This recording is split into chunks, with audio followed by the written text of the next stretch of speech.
I'm sorry I'm grinning like an idiot, but in a 911 Turbo S, there's no other way.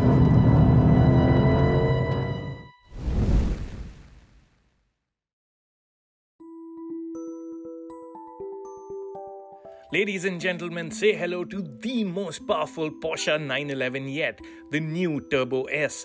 It's in the business of numbers, so let me throw some at you. 711 horsepower, 800 Newton meters, a 0 to 100 kph time of 2.5 seconds, a 0 to 200 kph time of 8.4 seconds, top speed 322 kilometers an hour, and a Nürburgring lap time 14 seconds faster than its predecessor. Over this video, I'm going to tell you what makes those numbers possible and what those numbers really feel like. Let's talk of the how first and then get to the wow. The latest Turbo S is a very different beast to the ones before. Out goes the 992.1 Turbo S's 3.7 litre flat 6 and in comes a marginally smaller 3.6 litre flat 6. The big difference, this one's a hybrid. Before you think EV mode and charging cables, it's not that kind of hybrid. The end goal of the electrification here is greater power and performance. If you know your 911s, you'd know this approach from last year's GTS, which uses the same engine. Helping the Turbo S's engine breathe better are two E-turbos. They're like conventional exhaust gas-driven turbos, but with the addition of an electric motor in each to help spool up instantly. The grand idea is to make turbo lag a thing of the past. The electric motors also work like a generator at times, recovering energy from the exhaust flow to charge the 1.9 kilowatt-hour hybrid battery. The engine alone makes 640 horsepower and 760 Newton meters, and then there's also the helping hand of an electric motor built into the PDK transmission housing. This motor adds 188 Nm and provides up to 82 horsepower. In all, there's 800 Newton meters available right from 2300 to 6000 RPM and 711 horsepower available between 6.5 and 7000 RPM. That's 61 HP more than the missile that was the last Turbo S. Our drive introduction was at the Ascari track in sunny Spain. First order of business, an acceleration run. Okay, the left foot on the brake, right foot on the accelerator, we are good to go.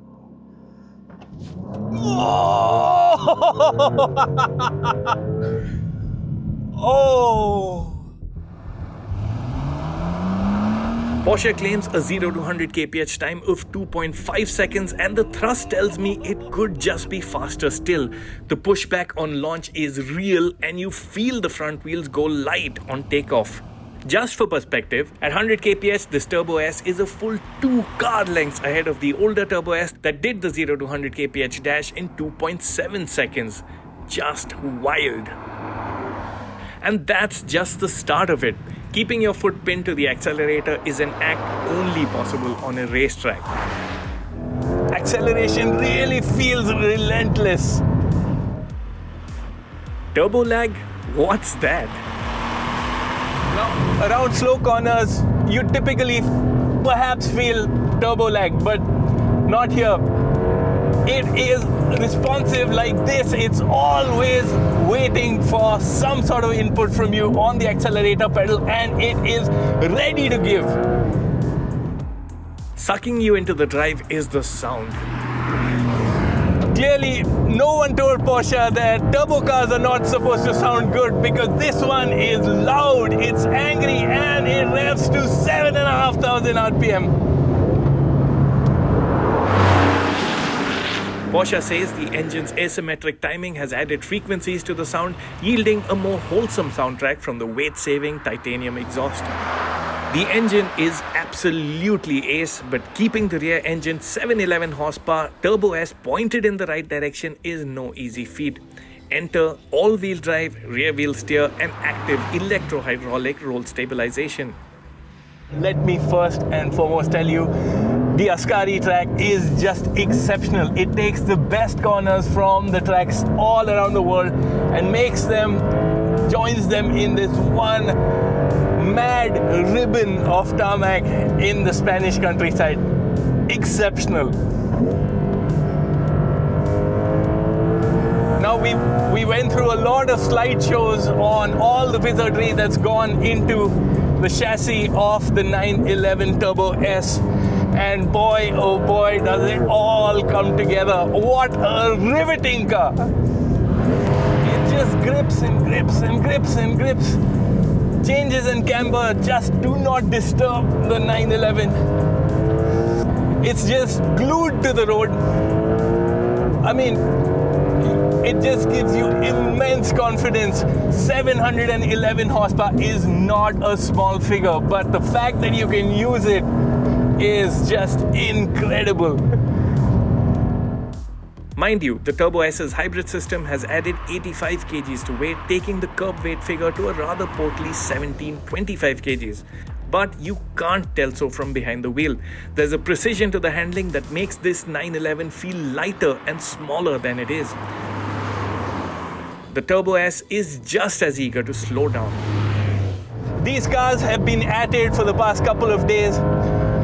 They've been thrashed around quite a bit today itself, and the brakes are just functioning spectacularly, just slowing the car down with the same depth in the braking, the same feel, the same stopping power. Just, I don't know how they do it. Porsche was happy to tell us how they do it, with standard fit 16.5-inch front and 16.1-inch rear carbon ceramic brakes. Our track session ended with a passenger lap with Jörg Bergmeister, the man behind the sensational 7-minute 3 Nürburgring lap time. Over a lap of him playfully dancing with the car, he mentioned the Turbo S's engine's responsiveness and lack of lag means it can be driven like a naturally aspirated car at the limit, meaning handling and placing it on the throttle. Before I head into the Spanish countryside, switching into the cabriolet for some more driving, a quick roundup of what's changed in look and how to identify a Turbo S. In the case of a Turbo S, it's the backside. The big 2-stage wing and wide track are your biggest giveaways to this being the range-topping 911. It's no wider than the older Turbo S, though the vertical air vents at the bumper do suggest so. Now, you won't need a stick of truth to tell you that all these vents and openings are actually functional. This is a Turbo S and Porsche takes it very, very seriously. These oval tailpipes are actually optional. The standard exhaust sports an angular look. At the sides, the air intakes on the wheel arches are an age-old turbo detail, and also exclusive to the new Turbo S are gorgeous motorsport-inspired center lock wheels. Up front, again, it's the wider flanks that establish the Turbo S in the 911 hierarchy. And doesn't the Porsche crest finished in Turbo Night here look really cool? Vertically oriented active cooling flaps, an adaptive front spoiler, and active front diffuser under the car are part of the aero package. Inside, it's new age 911 fare with a generous dose of Turbo Night details and leather. The overall vibe is that this is a place for serious business, but you can have it spec'd to your liking. Want the digital tacho dial done in yellow?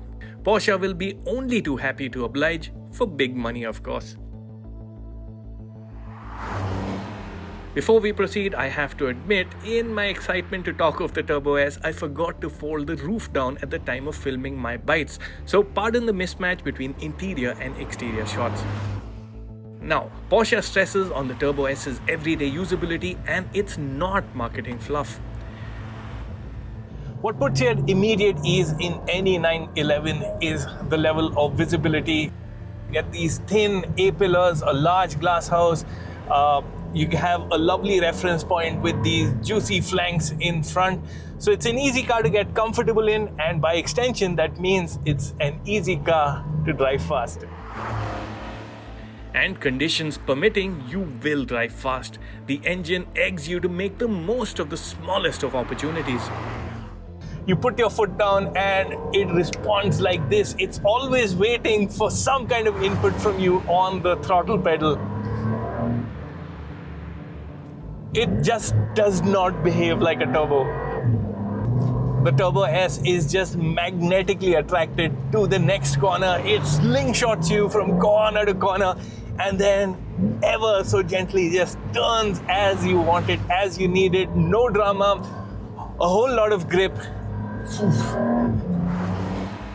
It doesn't get unsettled by imperfections even mid-corner, nor does it tramline on its low-profile tires. There's also enough give in the suspension, so ride comfort is actually pretty good. The net effect is a super feeling of control and confidence. And because the car grips the way it does, and because it's so forgiving, you can actually make the most of the power. It doesn't intimidate you, and that's a very, very good thing. But. Now, for all the suspension trickery that the Turbo S offers, the feature that is perhaps the most useful for India is the suspension lift. So the suspension lift function gives you 40 millimeters of extra clearance at the front, so you will be able to clear speed breakers and the like.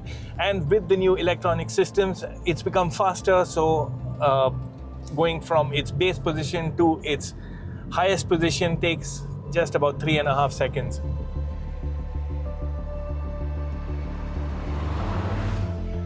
What can I say about the 911 Turbo S? It's a car that can do the everyday grind, it can take you to office, and on weekends, it can even destroy lap records.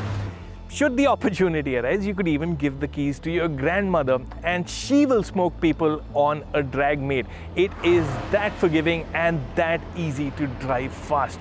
Now that is the essence of the 911 Turbo S. Bookings for the model have already started in India. Prices will come out towards the first half of next year, which is when deliveries will begin. I suspect pricing would be way north of 3.5 crore rupees. It's anyone's guess at this point of time. But this is a car that I describe as all-in-one and one-in-all.